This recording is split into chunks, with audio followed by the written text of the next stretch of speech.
Good evening. This is Joe Corr, Superintendent, North County Central School District, and welcome to the Parents Advisory Council Back to School Edition. It's great to have everyone here tonight. And so we are back, and it's going. We have some updates here, and we want to get some input from the PAC, and also we'll provide an opportunity for input from our wider school community as well. So needless to say, if we want to get started here, can we flip to the presentation? We certainly can.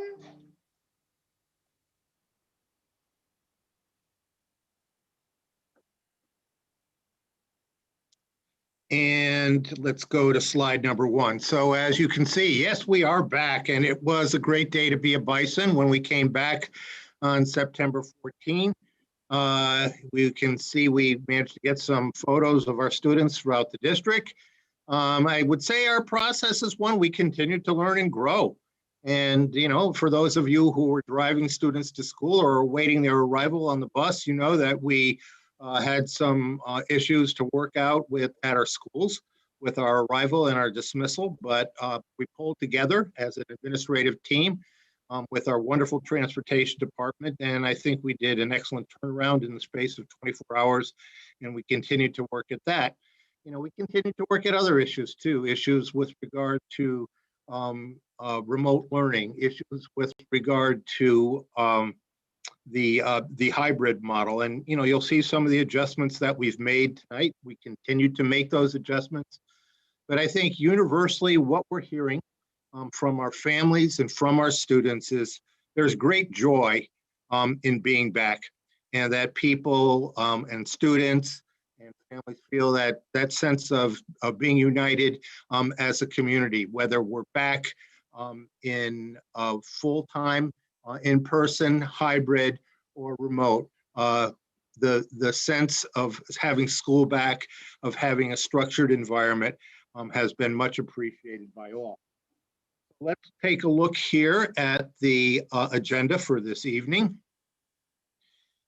And so Ms. Bongermino and Ms. Skeels will do a health and safety update. We have Mr. Stein to do an athletics update. We began our practice. That's going very well. In fact, we have a varsity team member as part of our advisory council in Michaela Brunel. And we'll take a look at some of our lessons learned from week 1. I've already alluded to arrival and dismissal, the junior high schedule, and our service delivery model. And then we'll conclude by opening it up to the PAC and providing opportunities for our larger audience to submit you know, just their sense here of how things are going and areas that, you know, they may have questions about or concerns. So without any further ado, I'll turn it over to Ms. Bongermino, and Ms. Bongermino will start with part of our health and safety update. Jenna. Thank you, Mr. Corr. Hello to everybody. Welcome to week 2 of school. I'm very excited to have the kids back, teachers too, and staff. So just a short update on some of the stuff going on with health and safety. First of all, we are working through the self-attestation app that we've been using. And, you know, as with everything, it is growing and evolving, and we're getting better every day. We did want to let parents know that there are certain times by which if they submit the app or their attestation by, the chances that their student will not have to be pulled out to get their temperature checked will be much greater. So for grades 7 and 8, we're asking that parents do the attestation by 6:55 a.m. It's at that time that the system automatically generates the report to say who is attested and who hasn't. And we do other periodic updates throughout the morning, but that's really the essential cutoff time. So if parents could be aware of that for grade 7 and 8, that would be awesome. For Southgate and Forts Ferry, K3, their time is 8:15 a.m. and for 4-6 it's 8:30. For our other 4 elementary schools, Blue Creek, Bout, Latham Ridge, and Loudonville, their K3 time is 9 a.m. and for 4-6 it's 9:30. And then for our 9-12 high school students, it's 11:45 a.m. So we just ask that you keep those times in mind. And as we get more familiar with the attestation program, we are hoping to have more real-time data. But as of right now, this is it's working out pretty well. So we're pleased that it's as good as it is. So that's that on the attestation. Next slide, please. The next thing I want to talk about is the protocols for students that come down with the COVID-like symptoms. So we just want to reiterate this with parents, that if your child comes to school and they, during the day, start exhibiting those COVID-like symptoms, so this is the runny nose, this could be a fever, this could be a cough, nausea, vomiting, chills, the whole list of symptoms are on our website. They will be sent to the nurse's office and you will be called to come and get your child. And in order for them to return to school, there are very specific protocols that have to be met. And these are not North Colony's rules, these are the Department of Health's rules. And so to have your student be able to return, they will need a doctor's note saying that they are clear to come back. They will also need a negative COVID test, and they have to have those symptoms resolved and be fever-free for at least 24 hours without medication.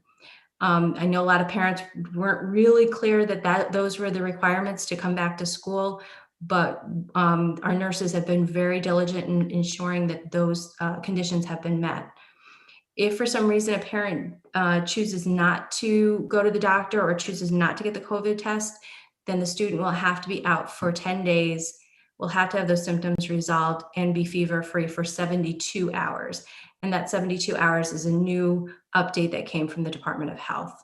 So these are all not our regs, but these are coming from them.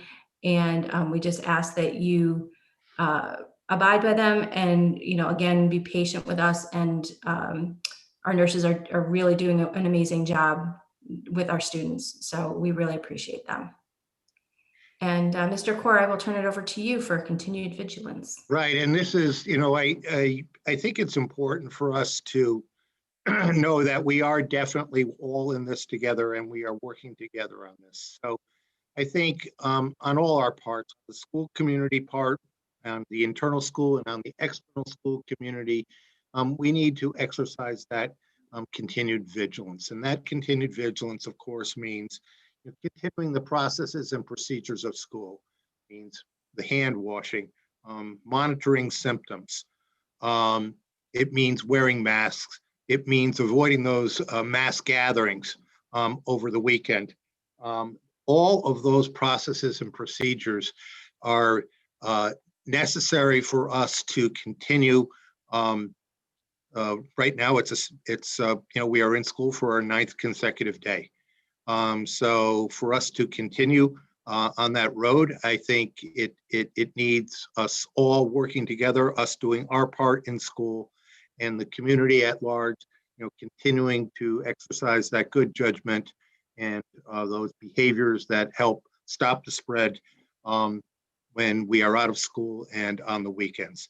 So again, I can't think of a better community in which to be doing this work. And we have a great community spirit here. And I know that together we will get through this. And so again, I want to in advance thank you for that continued vigilance, and also encourage that we all work together and continue to work together to ensure our continued attendance in school.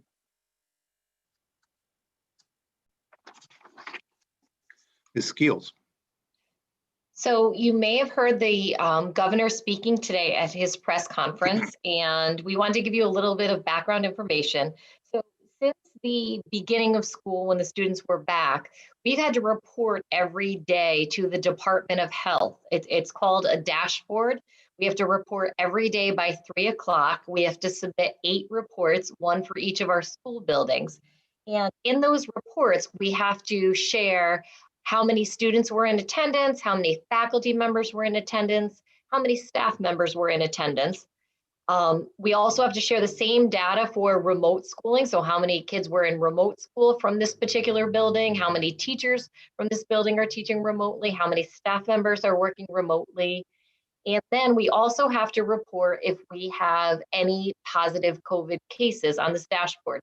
It's simply a number, and we have to say whether it was a student, a teacher, or a staff member. It's not any name or identifying information.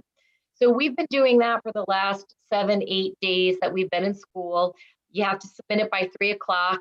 If you don't, you get locked out, and then you get a letter from the Department of Health that says they are not pleased with you. So we have not gotten that letter because we've been very faithful. But today a lot changed. So today, when I went on to submit our data, the questions looked a little bit different, and I've gotten into a rhythm, and I sort of know what it looks like and what to expect. And there were some questions on there, and I was a little bit thrown. And at the same time, I was calling Mr. Core to say, hey, you know, the dashboard looks different. He had forwarded me an email from our regional superintendent saying, oh, the governor just announced that there's now a COVID school report card. So to the PAC members who get a copy in advance, you didn't see this in your slide because that's how late breaking it is. But you can see the web address, schoolcovidreport.health.ny.gov. This is what it looks like. I took a screenshot. You would click on public schools. And if you were to click on public school and then click on North Colony, of course, what it does is it shows you the COVID positive data for the district. So if you look, you can see North Colony, Albany, and then this first one says 3, and the asterisk down here tells us that the labs reported COVID positive results for school-age children 5 to 17 years old who tested positive and reside within the area served by the school district. So we want to be clear that this is done by address. So we have not reported that there are 3 students in our schools who have tested positive for COVID because we don't have 3 students within our schools. We may have 3 children within the boundaries who could go to private school, they could go to parochial school, they could be homeschooled. So in order to really get the district data, you can click on the district and you can then see a report on all of the individual schools. So if you were to look, here are all of our schools listed. You can see that the total students positive are 0 because we haven't had any student cases. You can see that there's 1 positive for staff or adults from Shaker High School. That's still on the books. And the last reported date was 9/23/20 because I updated this yesterday and then I updated it today before 3 o'clock. You could also see at the bottom that Shaker Junior High School is now defined as elementary because we've reconfigured. So Blue Creek, the numbers report K3 Blue Creek, K3 Bout Hills. Then the junior high school numbers reflect grades 4 through 6.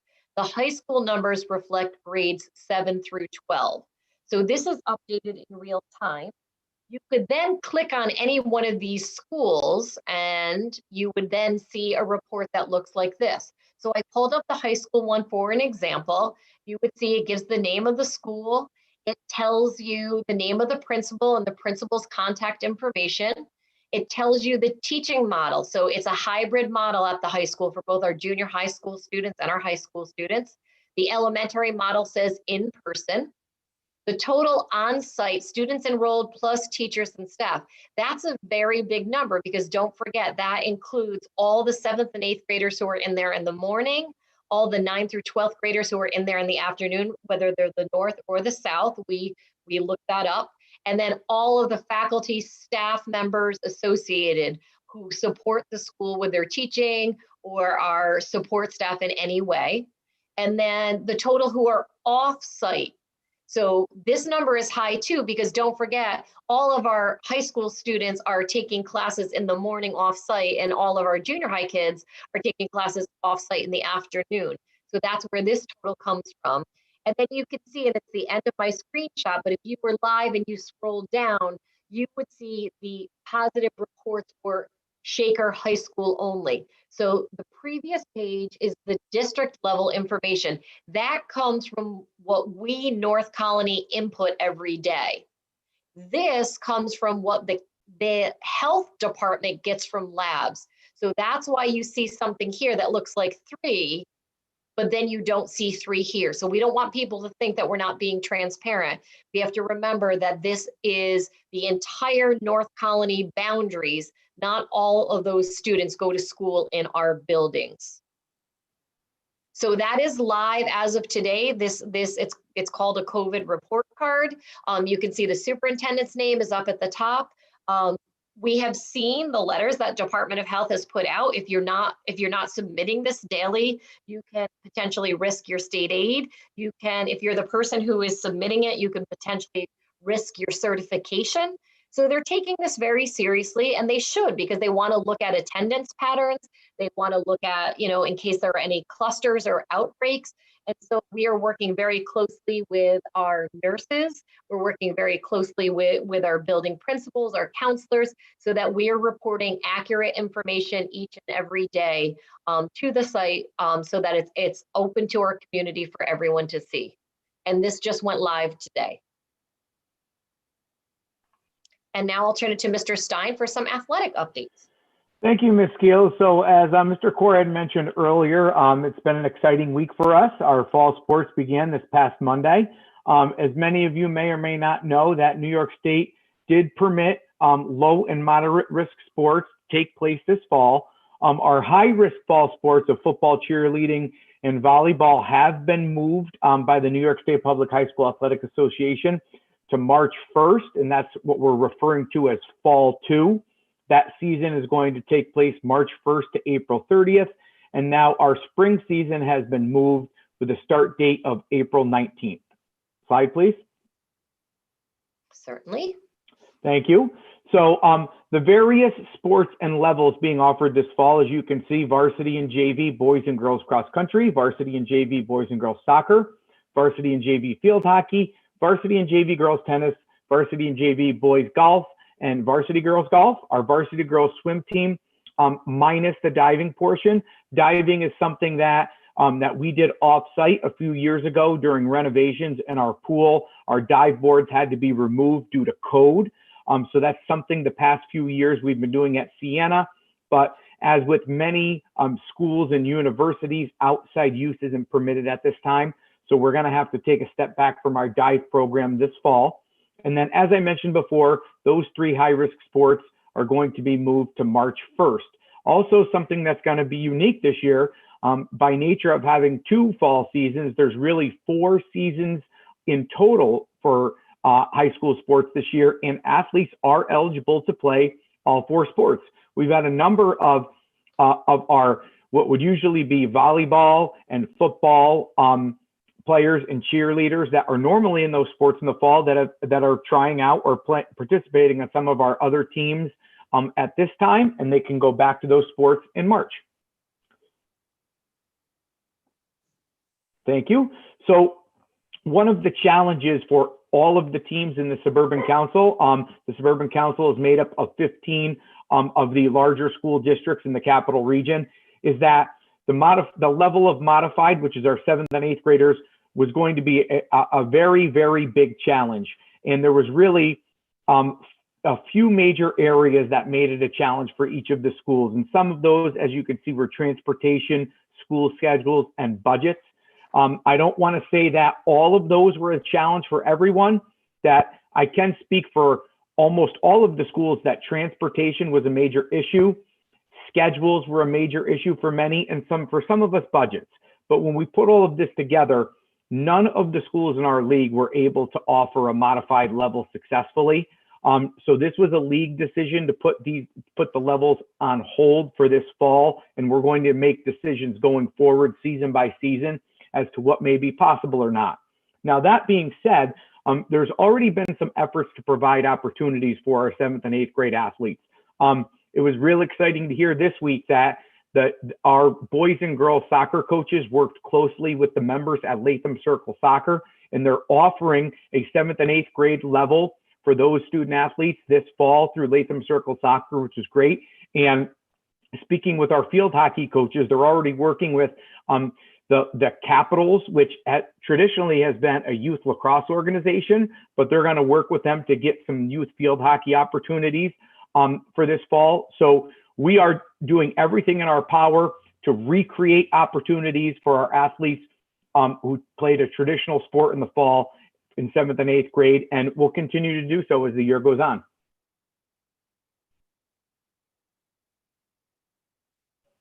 So health and safety, there's a lot of components and a lot of steps that we've taken to ensure that we have a safe environment for our athletes and we're following all of the recommended guidance from New York State. First and foremost, our athletes are required to take a daily attestation. Quite simply, if one of our athletes is in person school that day, they have already attested and they're going to be good to go for practice. But for our athletes that, for our hybrid student athletes that did not have to attend that day, or for our all virtual students, they do need to attest before they arrive to practice. Similar to when students arrive to school that did not complete an attestation, our athletes get sent to our athletic trainer who will take them through their screening. And if they get through that screening successfully, they move back on to practice. The New York State Public High School Athletic Association, along with New York State Department of Health, had put out 2 guidance documents for all of the fall sports. And we've taken those 2 documents and we've also created a local document with some of our own guidelines. And you can find those on our website if you want to access those. They give a complete breakdown of the different rules, regulations, and protocols that sports in general or specific sports need to follow to be safe. The biggest change and one of the biggest challenges for our student athletes is going to be masks. And that is something that is required. Our student athletes need to wear masks while they're practicing and competing. Now, that being said, the guidance does say that masks needed to be worn as tolerated. And we've defined for our athletes what as tolerated means. And they've simply been told, not only by the coaches, but I had the opportunity to get around to all of our various practices this week and really define this with our student athletes. And that's simply this. Anytime a student athlete feels the need to take a self-regulated mask break, they 100% have the right to do so, no matter what the circumstances are. But we ask this, that they take their mask break in a safe manner. If they need a break, we ask that they distance themselves appropriately from others around them and feel free to pull their mask down.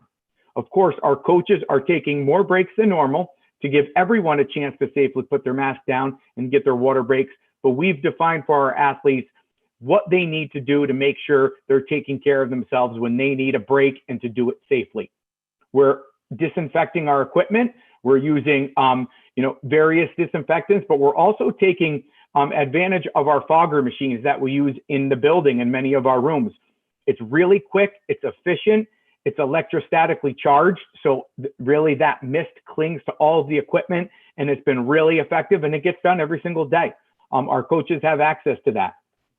Personal hygiene is important. It's something that we always stress in athletics and something we're stressing even more so now. Our coaches all have been given PPE. So along the lines of personal hygiene, every single coach has been given a supply of masks if students need it. They've been given gloves.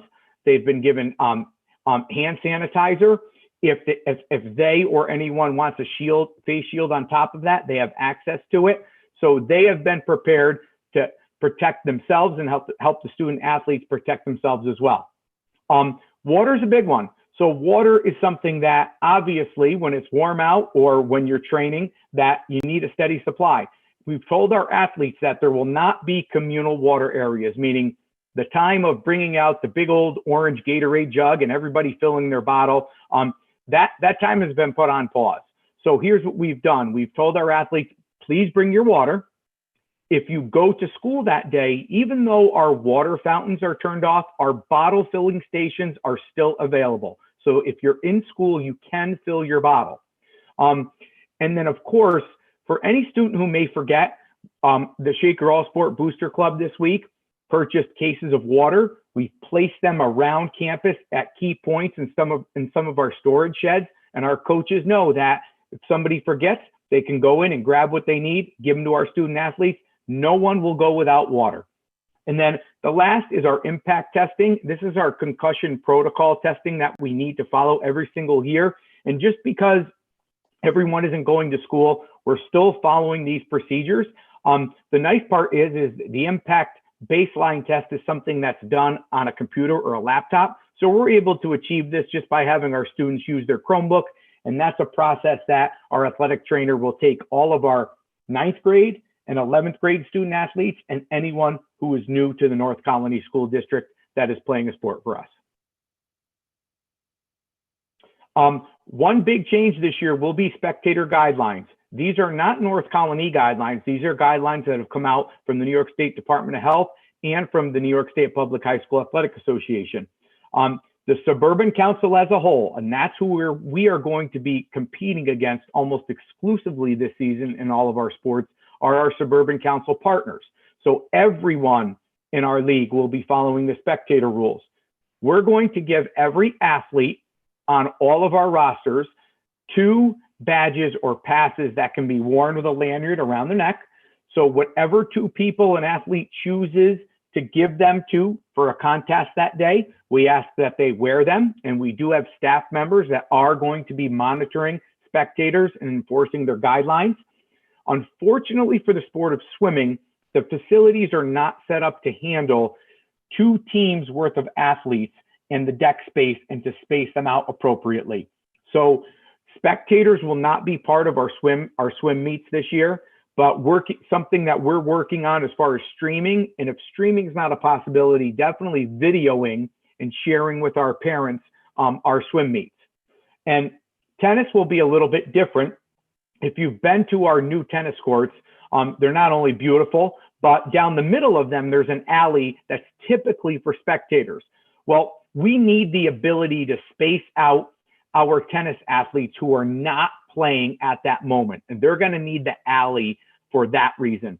So our spectators are going to be asked to stand along the outside of the courts, looking in when they want to come and watch our tennis players play. Thank you, Mr. Stein. That was excellent. We're very fortunate to have one of our varsity athletes with us on the call this evening. And Michaela Brunella is a varsity tennis player.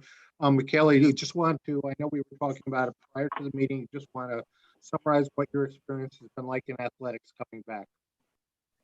Yeah, absolutely. So yeah, as Mr. Core mentioned, I am a member of the varsity tennis team, and it has honestly been so awesome to be able to be back, not only in school, but on the court. So we started back on Monday. As far as social distancing is concerned, both Coach Kuva, who is our varsity coach, and Coach Archer, who is our JV coach, have been very heavily forcing the social distancing and, distancing yourself away if you're going to get something to eat or get something to drink, or if you just need a mask break. I know a few days back, Mr. Stein also came out and really talked to us more about all of that, as well as we met one of the safety coordinators. So North Colony, I think, definitely has really been enforcing not only having a good season so that the other seasons can play, but also just keeping all of our athletes safe. Because obviously, us Bison, we want to win, but our safety is number one. So it's been really good to be back in school and on the court. So thank you, Mr. Court.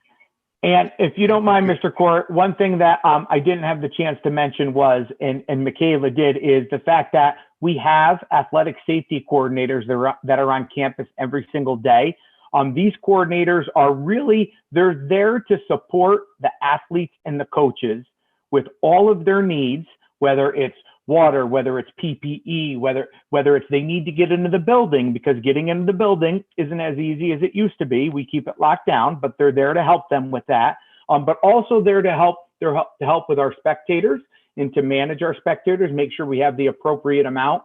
And really, they're going to be there at all of our events. They've been out and about campus.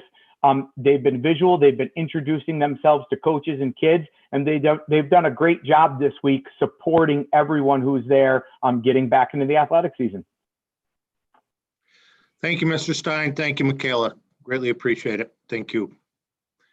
And so let's go to our next slide, and we'll take a look at lessons learned. So I think, we've always stated that this is a very dynamic and changing situation. We have some photos from week one. And, we have some of our youngest learners out on the front lawn at Loudonville, engaged in a math lesson. We have one of our high schoolers ready to return. You can see here in Latham Ridge, a socially distant kindergarten classroom, and a couple of our other young learners ready to return. So I think what is, and again, I don't want to keep putting you on the spot, Michaela, but I think what we are experiencing in school from students is that there's a universal feeling of happiness. People are joyful. Students are joyful about being back. And I think that has come across to us loud and clear. So again, we continue to modify our program. I think also we have to realize that this is a very labor intensive. It's a very it's very much limited by physical space as well.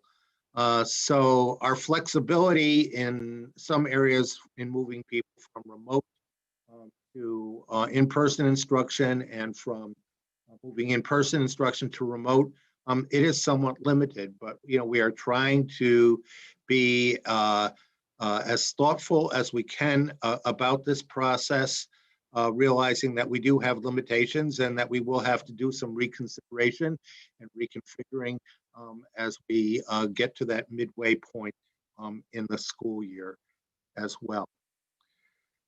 So let's go to arrival and dismissal. And at this point, I'd like to turn it over to Denise Town, our Director of District Transportation. Hi, good evening, everyone. Thank you for letting me join our meeting tonight. The first week of school, I think, was actually pretty terrific. The first day, was a little rocky, a brand new schedule for everyone, but we have a great team in the transportation department, and we made it through with smiles at the end of the day. The drivers too were talking about everybody's just glad to be back, glad to see kids, glad to see parents taking the first day, getting on the bus, pictures and everything. So that was great. Our morning routine fell into place pretty quickly.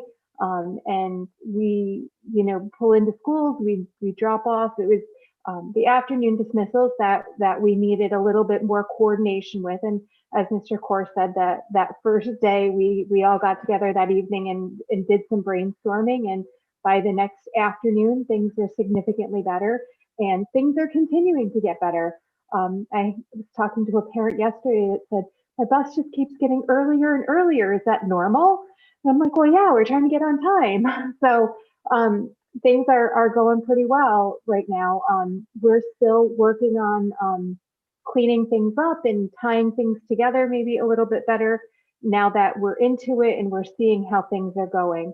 One of the complications that we had was we had far more buses and dismissals than we've had previously.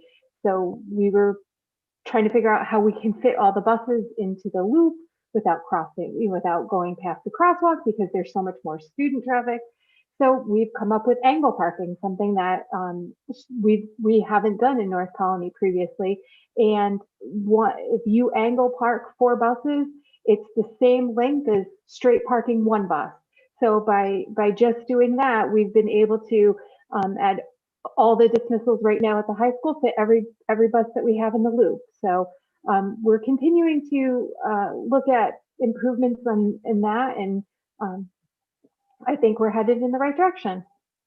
And Denise, I want to thank you and your staff for all your hard work in making this work. And I know we were concerned day one, but I think we got an hour and 10 back out of an hour and 20 delay in one day. And I think that's remarkable. It's a testimony to your hard work. It's a testimony to the hard work of principals at the buildings. And, and I think we have to emphasize too, that every year we have,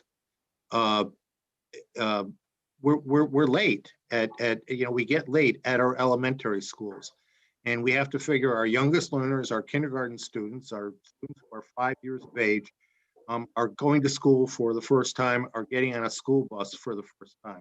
That is a timely and lengthy process. And so everybody gets better.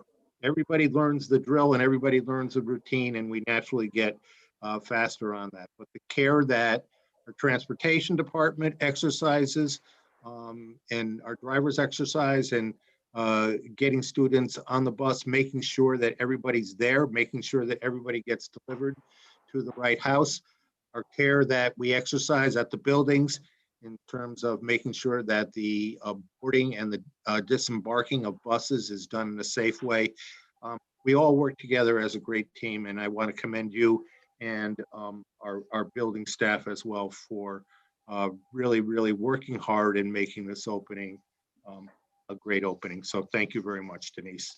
Thank you for those at the building as well. So now I'd like to introduce Mrs. Dawn Lang, who will be talking about the junior high schedule updates and some of the changes there. And I see that Mr. Zadorian has joined us too. So Mr. Zadorian, certainly feel free to add any comments you wish. But Mrs. Lang, go right ahead.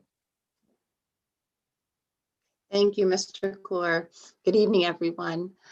Some of the updates that have occurred at the junior high are in relation to our schedule. While we continue to maintain in-person numbers of 15 or fewer students per our core academic classes, those being ELA, math, science, and social studies, we are doing the same with 25 or fewer students in our accelerated courses, such as studio art and DDE. We continue to maintain in person 30 students or less combined cohorts for our non-core subjects and world language.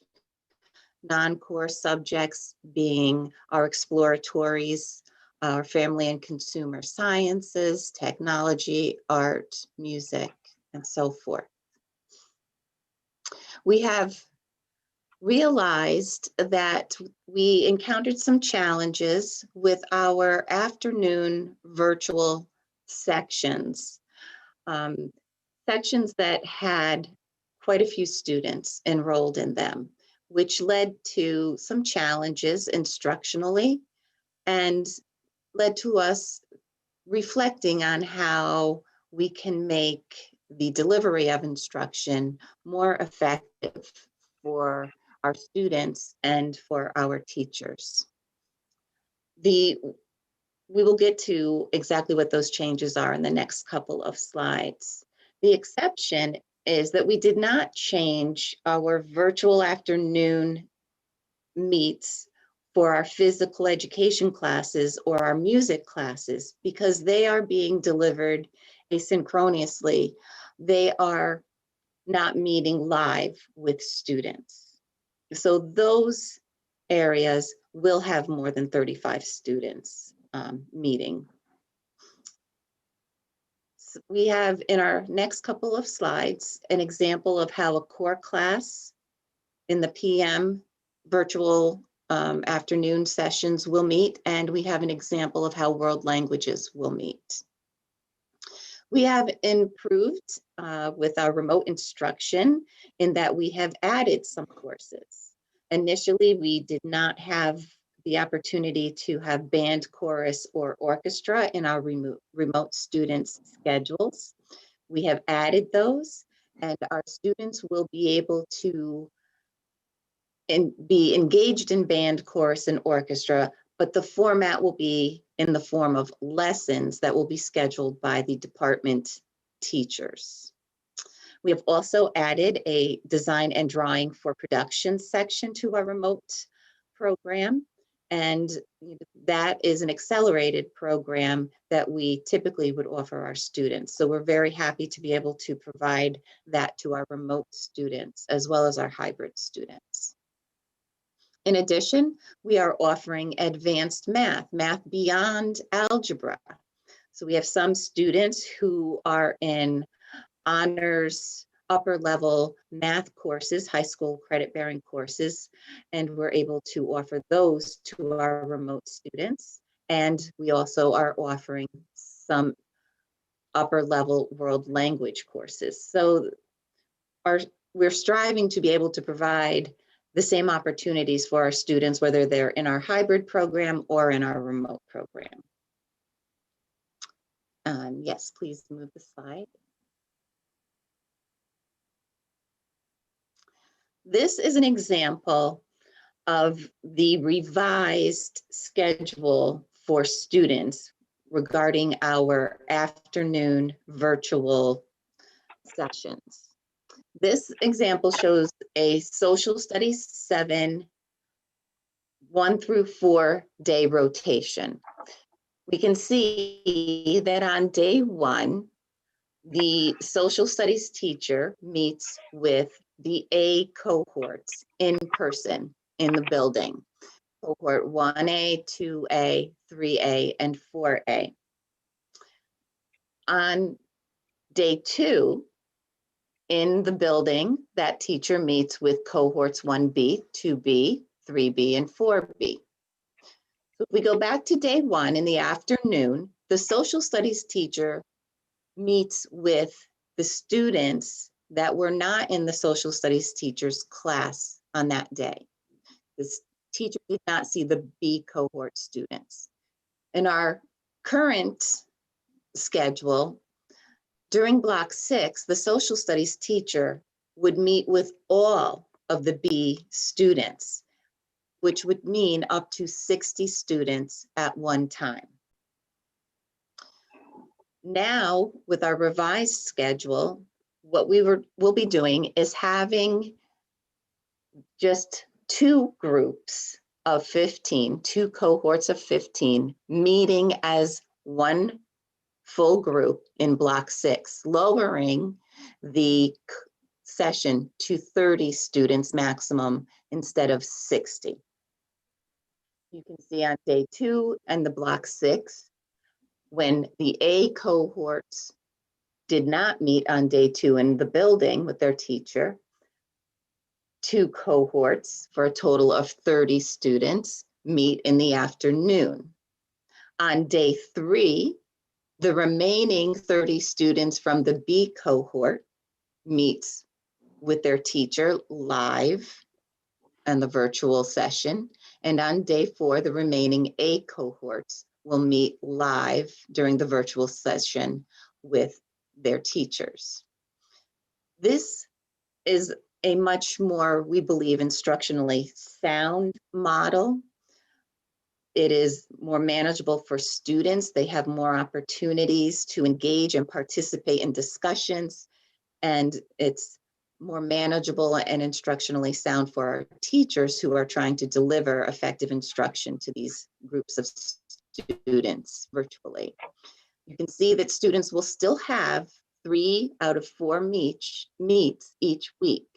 So the A students are meeting on day 1, then they meet day 2 in the afternoon, then they meet day 3, and then they are not able to meet on the day 4. So they meet 3 of the 4 meetings for each week.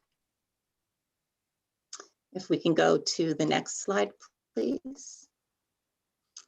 This slide provides an example of world language and potentially a very similar model of how our non-core courses could be offered. Our world language groupings are larger groups of 30 during in-person. So our world language teachers could see anywhere from 60 to 90 students in our current virtual meetings at one time. Again, not the best instructional model.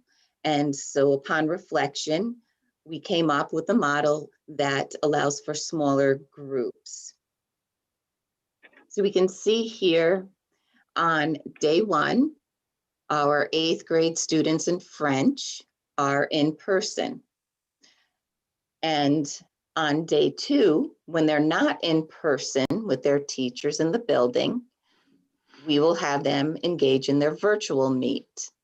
And how we are organizing this is to take the block 1 French group of students and half of the Block 5 group of students and combine them into one section of approximately 25 students to meet during Block 9 virtually with the live teacher through the virtual mode.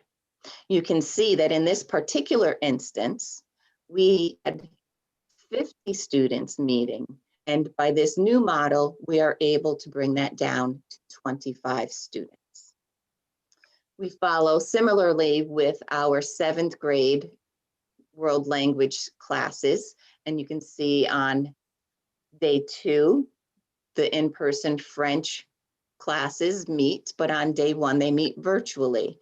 So in this model, we are taking the Block 1 section of students, and they are meeting in Block 9 for a total of 12 students instead of 27. So the students who we have split, you can see for French 1R, we have Block 1 and half of Block 5 meeting together.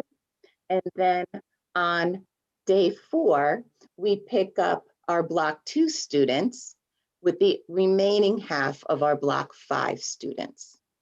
Similarly to our core courses, this allows our students to have the multiple meets of day 1 for French 1R in person, then a second meet on day 2, then a third meet on day 3. So we are meeting 3 of the 4 days for our instruction in world language for all of our students. Okay, and I think you can move forward. And before we get to the service delivery model, I think one of the things that we are particularly proud of in this for, yes, Dawn, when does this revised schedule start? Okay, so we rolled this out to our teachers today, that this is something that we would be changing to. And we intend to begin October 1st. And we chose October 1st because it will be our next day 1 in our 4-day rotation. And we felt that it would be easier for students to start this new model beginning with day 1. So October 1st. And Ms. Lang, there's another question. The current tech class for grade 8, period 7 has 60 students. What would be the impact of the schedule change on that? We are hoping to implementing a similar model for technology. That is to be worked out more specifically with the supervisor of technology and the teachers. But what we are expecting is to see similar decreases in size. Thank you. Thank you.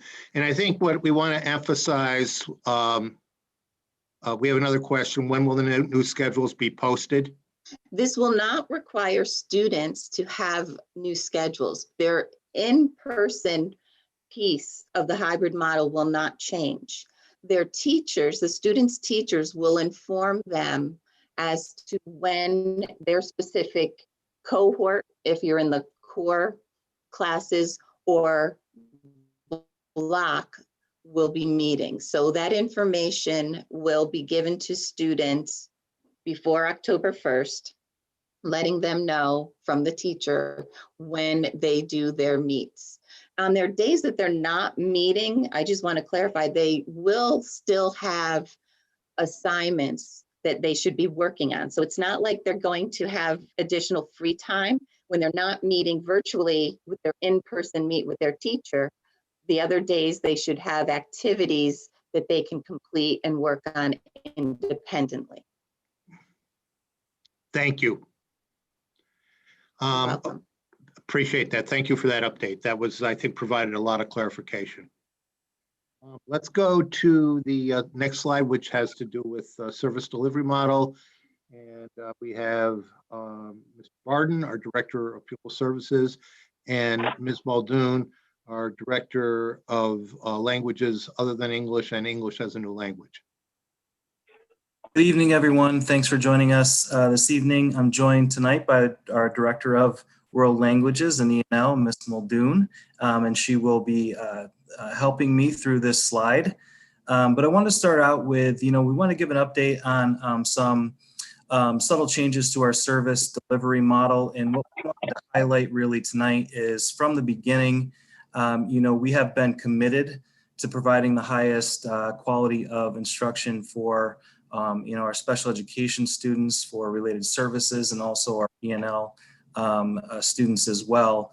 And to really carry out the service delivery model, to the greatest extent possible. And that has been our goal from the beginning. So upon,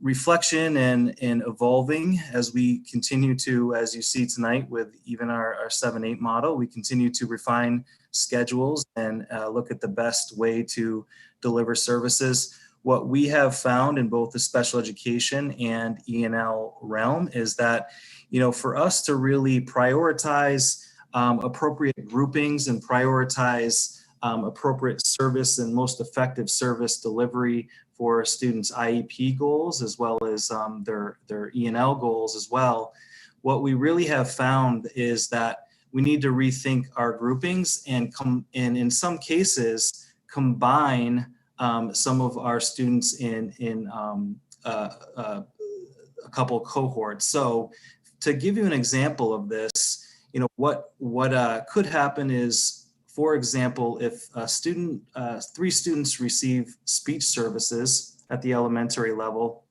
one of the students receiving speech services could be from one cohort, and then there could be 2 other students receiving speech from a different cohort. But what we have decided and what we have found is that really to provide the best instruction and meet the students' goals, that it is best to combine that group of students to, again, prioritize their needs and prioritize the service delivery model. So in some instances and in some cases, this is what we are going to be doing across the district at various levels. And we just wanted to alert you to that. And what we've also done is we've been very thoughtful about, okay, what does that mean in transition? What does that mean for sanitizing the classroom and so on? So we have, again, prioritized the learning goals of our students, and we've also prioritized safety and the health of our students and staff as well. So I will now turn it over to Ms. Muldoon to talk a little bit more about the protocols that we have put in place to make sure that we are assuring health and safety throughout these combining of models where, our cohorts where we see fit. Thanks, Mr. Barden. Sure. I do just want to reemphasize too that when cohorts are potentially mixed, it's really only in certain situations. So it doesn't mean that all small groups will be of mixed cohorts, but really only where it's deemed necessary, as Mr. Barden said, for students with common learning goals, or when that instructional model needs to be employed. As Mr. Barden said, we will be ensuring the same health and safety protocols that we have in place district-wide. So we will ensure that all students working in these small groups are in classroom spaces that are large enough to accommodate those groups so that they can adhere to our social distancing protocols.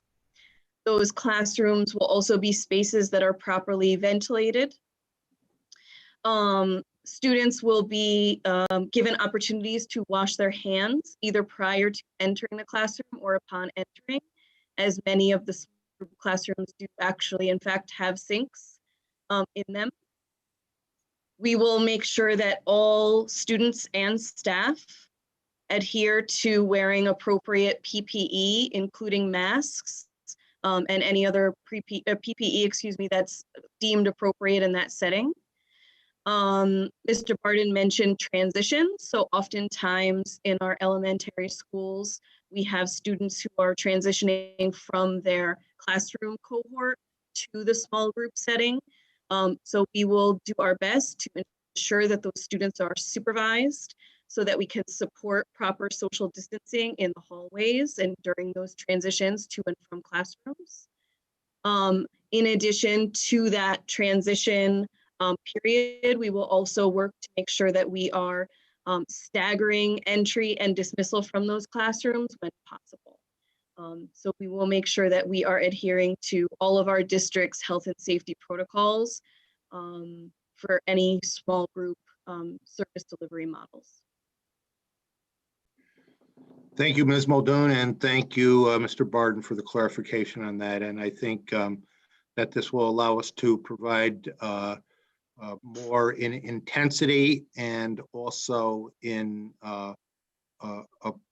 terms of matching groups of students with needs and the like. So I think before we get to this, we do have a question from a parent, and maybe Mr. Zadorian or Mrs. Lang could answer this. It was a parent question, 7th grade hybrid. What's the difference between study hall and access, and how should these times be used?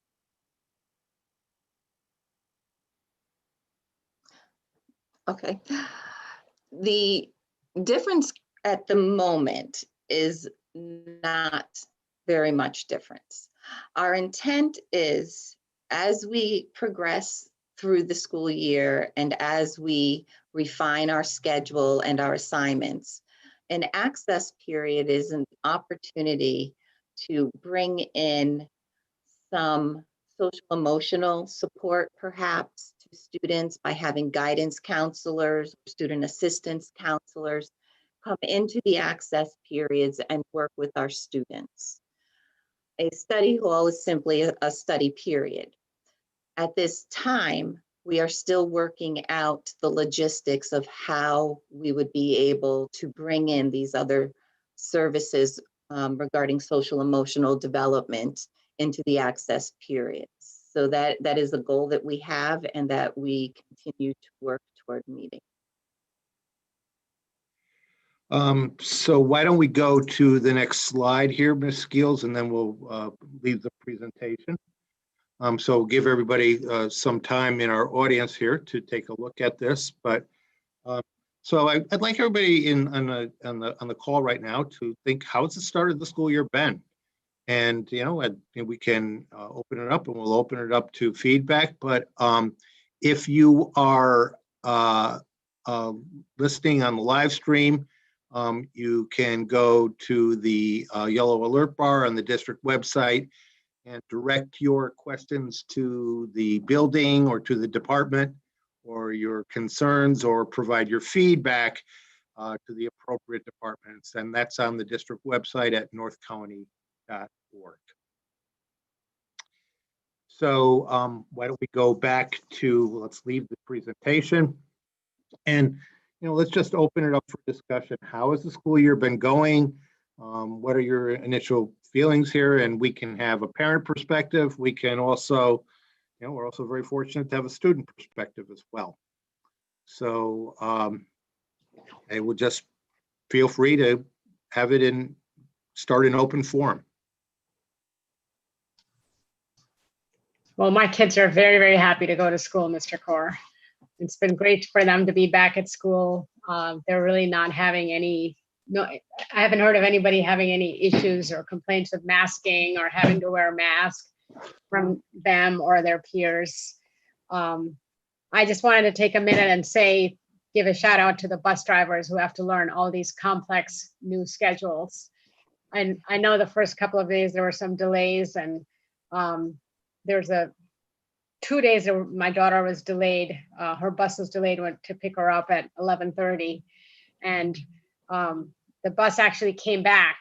So when we called, the dispatch was very, very, very kind, and they actually came back to pick her up when they had kind of left her. They didn't realize that she was there. So I thought that was really nice.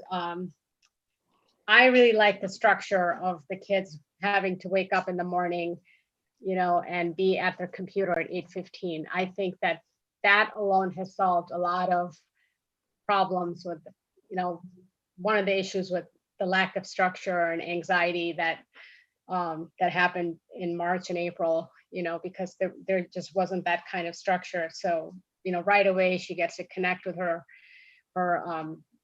friends and her teacher, and it's just, seems to have solved a lot of issues that were happening before. It's just nice to have a set time that she gets on the computer for, on a daily basis till 10:30. It's helped her nightly sleep schedule as well, which is nice, because there's a reason now to go to bed and wake up on time to be, ready at the computer. And I just wanted to take a minute and thank Mr. Barden for, and his team for setting up a great program for my son in the special ed program. He's just loving it. It's the timing, it's 7:30 to 1:30. He gets home usually around 1:20. He could go a little longer even probably, but just, it's only been 2 weeks or 8 days, right? And it's just been a very, very well-run program, and he hasn't had any problems either. So I think I'm very positive about it. And I just want to thank you all for, creating a very, well thought out, well-organized program in these difficult times. Thank you, Doug. I appreciate that. Sujatha writes, remote school is going very well. I really like the live instruction is working well so far. I would like to thank Mr. Deneen and team for planning. Thank you. And Thank you. And yes, we would expect Sujatha, I see Ms. Skills responded with regard to emails from teachers that we would expect that they would respond within a time period of 24 to 48 hours. That is our expectation. I know, Michaela, you are, we've asked you about your experience in athletics. How's your experience been in school, and what do you think the general consensus is with students at the high school anyway about being back? Yeah, absolutely. So I think definitely in my classes, everybody's been masking. As it was said earlier, I haven't seen anybody have like a problem with, wearing their mask. Everybody's been very compliant with that. Also everybody with like the cleaning products in the classrooms and the hand sanitizer contactless stations, those have been used a lot. So I think those were an awesome addition. The only thing I would say is that the congestion in the hallways I know there's only so much that can be done for that. I know obviously we only have 5 minutes to really switch between classes. But I definitely have noticed a little bit of congestion, and I don't know, maybe some people haven't been a full 6 feet apart, but definitely everyone has been masked and definitely doing their best. But yeah, the really only thing I would say is the hallways. But other than that, the classes and just the teachers, especially, so I am doing the hybrid model, but really having the remote students in the class also be on and kind of having them be a part of the class, I think that's been really awesome. So I'm glad to be back. I think I can definitely speak on behalf of a lot of the students too. And everyone's just glad to be back in the building, kind of have that normalcy, especially since it's like our senior year, just to kind of have something to something to do that's like what we're used to, part of our regular routine. So it's been good to be back. And thank you for all the planning and everything that went into it. It definitely means a lot to all of us. So thank you. Thank you. Thank you. That's good to hear. Tabasum writes, remote school is going great for my kids as well. My high schooler is hybrid, but he loves the shorter schedule. And they all say they're able to actually focus more on the online instruction. And Lisa, can someone summarize or re-clarify sick students being out of school and they can't join the remote offerings by grade levels? Is there some confusion, probably because it's different by grade? Mr. Deneen, do you want to summarize that from the elementary level? I would be happy to talk about that, although Ms. Skills and I touched base briefly at the end of the day, and in some ways she was working on a different idea. So in truth, Ms. Skills may be the better person to remark on it initially here. Absolutely. So as we continue, and I think that's the theme, I've claimed the hashtag better every day. I think it started with Denise after day one of our dismissal, then how much better day two got. But I think you heard it in Mrs. Lang describing the changes that we're making to the schedule. So each day as we learn what school looks like at our new normal, we're continuing to look at it. We're not just done. We didn't plan open and say, shoo, we did it. Now we're here. We're saying, okay, how every day, how can we make it better? What else can we do? How else can we change it? One of the things that we had talked about at one point, could have been in July, I can't remember, was what about if a student is absent, has to quarantine, maybe is feeling well, isn't sickly, isn't showing symptoms, could be able to do school, but because of a contact with someone has to be out of school for a certain number of days. What would their options be? There was a point where we had talked about, well, we have a whole remote school. We could just say, you're in this grade, you'll go into this remote classroom.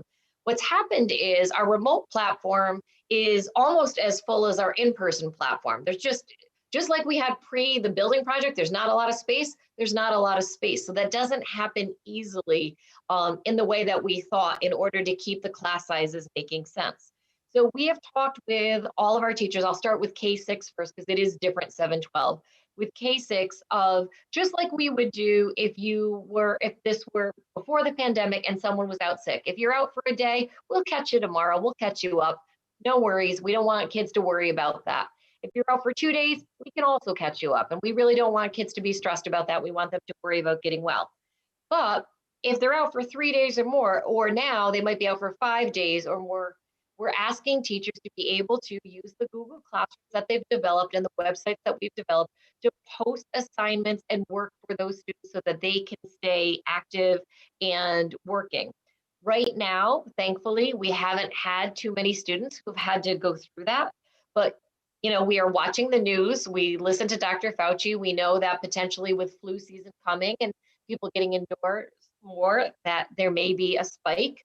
So one of the things we're thinking about is setting up sort of comparable to what we have when kids are out pre-pandemic with a tutoring system where we would have an online support teacher who could be working maybe a K2 group, a 3-4 group, a 5-6 group. So the students would still get their work, their classwork from their teacher, but they would be able to log in. We would have a support system for them so that they could see an adult who is serving as a tutor, go over it with them. If they're K2, start with a nice reading, just doing some kind of a story or a literacy activity, and then helping them with what is the work to help keep them updated. They could check in and out as they needed help. If they're more independent, that's great. But if they need more support, we could help that way as well.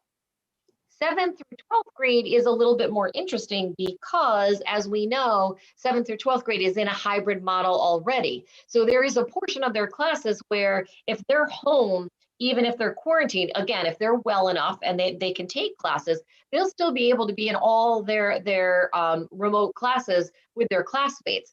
So in the morning, if they were a high schooler, they're still going to take all their classes as they would. So what they would miss is that one 50-minute session when class is meeting in person. And at that point, we would ask the teacher to send any work or videos and make them available to those students. If it's practicable and it makes sense and it is a class where they can zoom in, that is a possibility. It won't work in every case, but it's a possibility. The same thing happens 7-12 as we just looked at that model, because there is part of the day where they're already going to be affiliated with their class just in a remote learning environment. They'll still have that. They would work again with the grade level teams and the websites so that they could get their work and kind of maintain it. And then don't forget that at the junior high, that last block of the day is the extra help block. So they could also be using that last period to say, okay, I have been out and I got your assignments, teacher X, but boy, I really need some help with this. So that's built right in. So that can be a way where they get almost the extra help that the online tutor model that we're building for elementary. And the same thing with the home base. Now, the home base at the high school, one thing we should talk about as again, we've continued to refine, is depending on when you get in, and obviously our arrivals are getting better, It may not always be easy on the day that you are in person to use that as anything more than a landing space where you maybe get your lunch, you sit down and you get oriented for your day. But it works really well as an extra help period on the days that you're not in, because your teachers are available. So you would have that full block because you're done with your online learning for the morning. Your after school learning hasn't happened yet. You're home for the rest of the day. So on those days when you're not in, that extra built-in period also helps. So as teachers post, that's another time for you to come in and say, hey, I got the assignments, but I'm having some trouble on this social studies topic, or I'm having some trouble with this science lesson.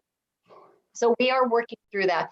But Lisa, your point is well taken. It does look different K-6 than it does 7-12, because 7-12 does already have a built-in remote model.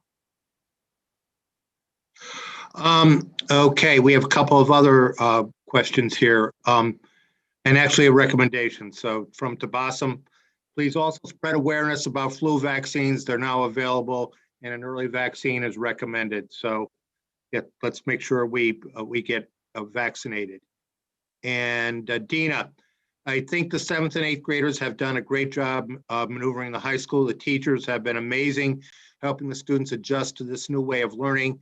I do think revising the junior high virtual schedule may cause confusion with some students, so providing parents with a document of the new schedule would help us support them at home on what they need to be doing each day. Thank you. And from Jameis, I had a coworker whose child is in 1st grade and doing remote learning, and she's concerned that specialist classes do not have actual teachers presenting to the kids.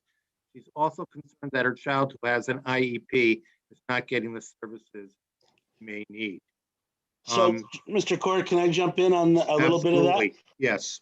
So it is true. We, K-6, have 33 sections, just about 800 students in our remote school.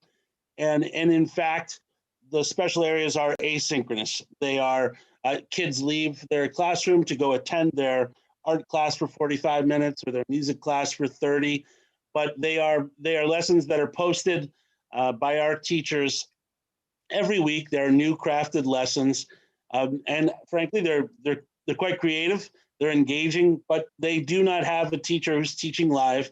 As you can imagine, our special area staff are spread K-12, and in order to be able to give the students who are in person live and specials, as we've talked in the past, it's one of our priorities. Something does have to give a bit. So they're asynchronous in the remote school. But with that said, the teachers certainly are putting their all into the crafting of the lessons so that they're hopefully as engaging as possible without having someone next to you or instructing you like they would in the gym or they would in the music room. That is a fact. As far as the special education piece, I know certainly Mr. Barden's on the call, but I can tell you that I've worked closely with his team over the last 10 days or so. To reach out to families, to reach out to teachers, to create our partnerships so that the IEPs are front and center. So if a family does have any questions about that, what we would tell you to do first and foremost is reach out to your classroom teacher, remote or otherwise, to ask, and they certainly could put you in touch. And if there are any questions, Mr. Barden and myself could help as well. Don't hesitate to call or email. And Renee states that remote learning for her 3rd grader is going well. However, she's noticed that some specials are not filling the entire time allotted. Certainly look into that. Jenna, my daughter used the test center for testing modifications. She is remote. I'm not sure her teachers know about it. And how can remote learners get extended time and alternative locations? Yeah, sure. So we're working with classroom teachers on that, and that is one of the unfortunate things about our current model, both in person and in the virtual setting, with testing accommodations. Is our testing center was a place where there was many students who would gather in one area. So obviously, we can't do that in person the in-person setting. So we're being creative with assistive technology. And what we're trying to do is work with teachers to get exams, quizzes, tests in advance so that we can utilize different tools like Screencast-O-Matic, where what that does is it allows us to kind of record the exam, quiz, tests ahead of time. So then that will be a recording by the special education teacher, and then that student can watch, can view that on their own, and then that will be the version of their test read. So that's one way that we're providing accommodations. We are also providing extended time through scheduling, for example, at the junior high, where that access period lies, that will be a place where students can meet with their special education teacher. They'll be available to receive any sort of extended time that they are obligated to receive from their IEP. So those are things that we're still working through, but it's on our minds, and we're working through each one of those scenarios, one student at a time. Lisa and Sujatha both were reacting positively to the asynchronous lessons. Sujatha says that special area teachers are doing a great job. My son does it all independently. Lisa mentions that we have mentioned this in previous presentations, but we'll continue to reemphasize that fact there. Tabasum, is there a defined extra block available for all high school classes? Also, it seems that physics honors labs are expected to be in person. I don't believe that to be true. It was my understanding that labs would be virtual this year for all classes. There will be labs and there will be virtual labs, that I know for sure. And I will also, I just wrote back, I just didn't type quickly enough. I will check with Mr. Boger, our science supervisor, and get a specific answer and get back to you on that. And that home-based period is available. That is in their schedule every day. So for remote students, they have, if you're fully remote, you can access the full block of that every day. For the students who are coming in person, on the days that they're in, that period can get shortened just in the arrival, grabbing lunch. So while they have some time, I think the better model for them to plan on is on the every other day when they're not in, then they could have that full time to have a conversation with their teachers, but that is scheduled every day, yes. Thank you for your comment, Jameis. Tabasum, my third grader, is doing great with remote learning. Teacher's been fantastic about helping young learners navigate the virtual classroom. Thank you very much. Thank you. Renee, I've heard some parents talking that they heard a few stories of students in both K3 and 4-6 that they've been denied the bathroom or need to wait in a half an hour, possibly denied snack or water. How are teachers working out bathroom breaks and food and drink breaks?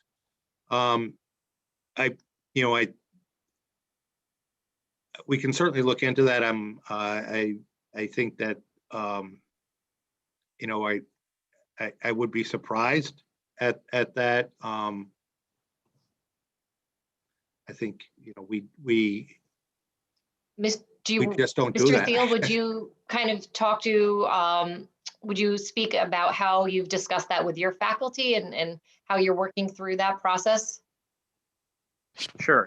And just being able to speak only for Latham Ridge, we have prioritized the use of the in-class bathrooms, and we've dedicated other bathrooms to specific classrooms that are situated in the wing that do not have the internal bathrooms. So there would not be any reason to deny a child a trip to the bathroom. There would either be one right there at their disposal, or one in very close geographic proximity, to that classroom. So they would be able to access that quite quickly.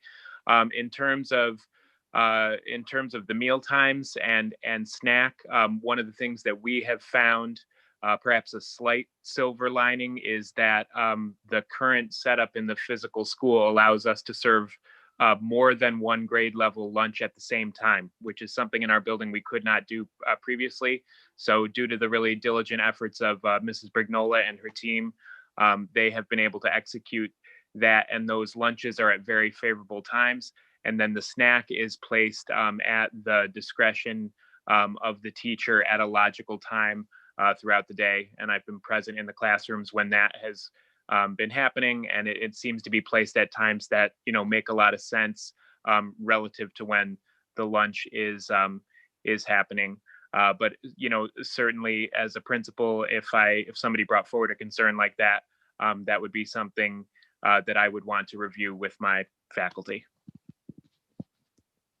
And thank you, Mr. Theo. That was very helpful. Do appreciate it. Sujatha would also like to note her son's third grade teacher has been great in creating an interactive learning environment for his remote class.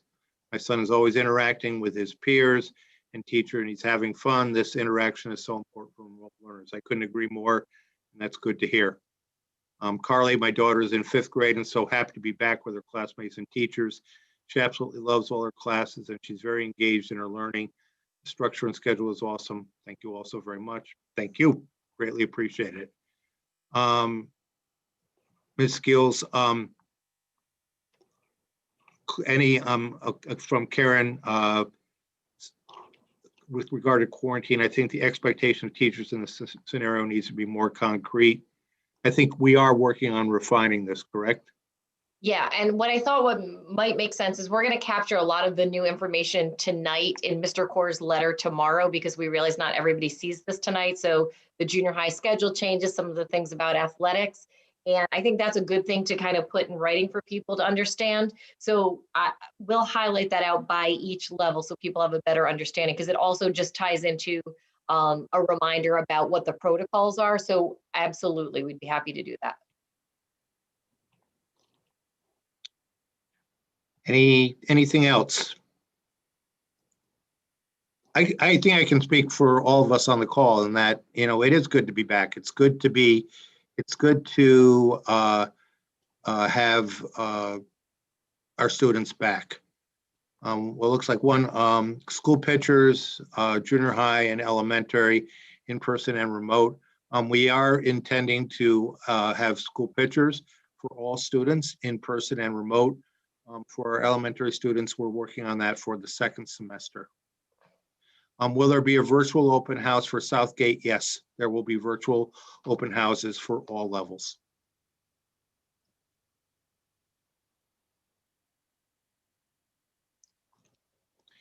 Awesome. Thanks for providing remote DDE for 8th grade. We are happy to do that. Absolutely. Anything else? Just a reminder that we are not in school on Monday. It is Yom Kippur, and so there will be no school on Monday. So school will return on Tuesday, and I would like to again say thanks to our Parents Advisory Council, to our school staff, and to our larger community. It is really great to be back with all our students in any capacity, whether it is hybrid, whether it's remote, or whether it's in person. It's great. It's great to be with our students, and I'm excited. And so we're on the cusp of week 2, and that's great news. And we will be moving onward to week 3. So thank you all. And Mr. Gore, one last quick thing Renee put in the chat about the district calendar being updated for half days, early dismissal, parent-teacher I conferences. see that now. We are just working through that this week. We'll have that out right at the beginning of next week. Great.